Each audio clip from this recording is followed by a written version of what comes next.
Halo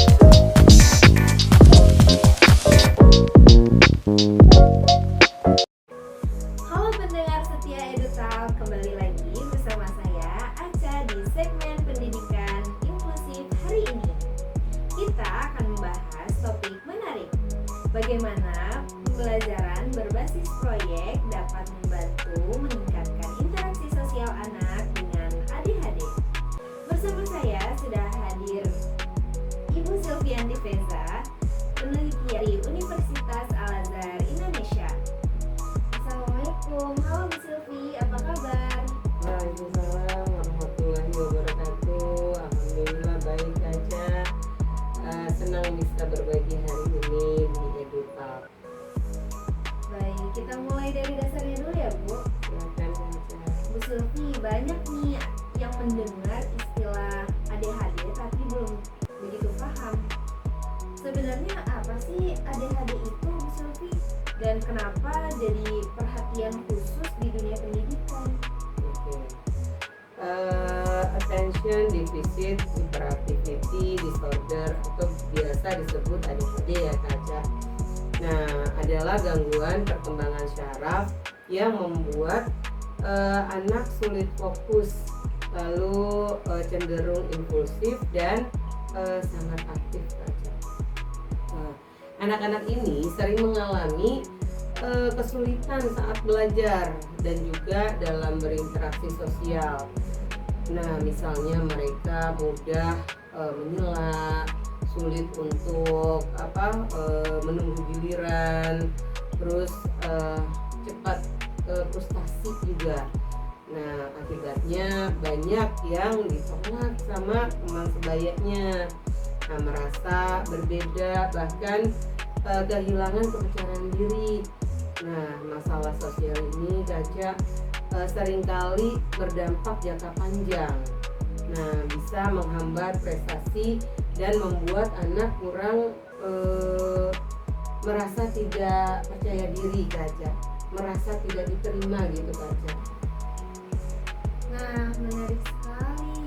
Jadi bagaimana pembelajaran berbasis proyek PJBL bisa membantu? Oke. Nah, karena PJBL membuat anak belajar lewat pengalaman nyata. Nah, mereka tidak hanya duduk dan mendengarkan saja Kaca, tapi aktif bekerja dalam kelompok, berdiskusi dan menyelesaikan proyek bersama. Lalu dengan begitu anak ADHD dapat berlatih berkomunikasi, kerjasama dan empati secara langsung. Nah, mereka belajar bagaimana menyampaikan ide, mendengarkan teman, dan menghargai perbedaan.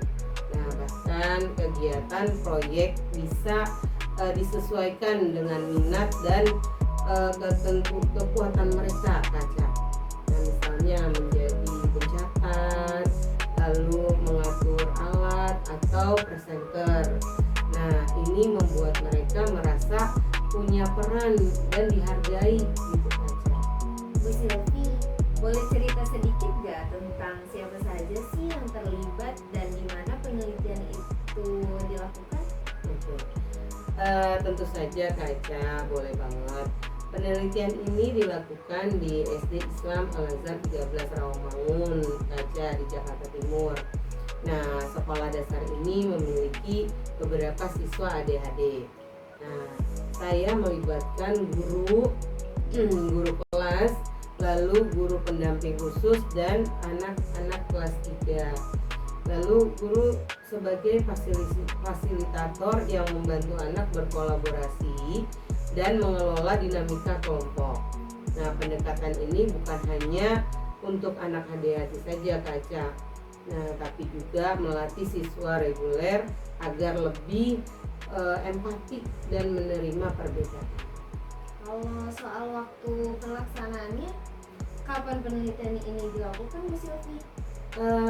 Insya Allah penelitian ini direncanakan selama 2 bulan Kaca. Tepatnya di bulan Februari bulan Januari sampai Februari 2026.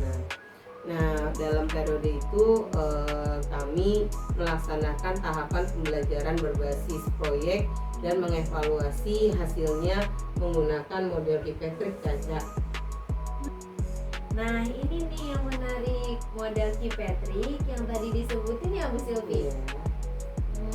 Bisa dijelasin sedikit Bu Silvi bagaimana cara menilai efektivitasnya? Model Keypatrick ini mempunyai 4 level, Caca. Yang pertama adalah reaction. Nah, reaction ini kita melihat bagaimana respon anak terhadap pembelajaran proyek. Apakah mereka senang dan termotivasi. Lalu yang kedua adalah learning. Learning itu menilai peningkatan kemampuan sosial seperti komunikasi dan kerjasama. Lalu yang berikutnya atau yang ketiga adalah behavior. Behavior ini menilai apakah ada perubahan perilaku nyata setelah proyek selesai. Lalu yang terakhir atau yang keempat, Caca, yaitu adalah result.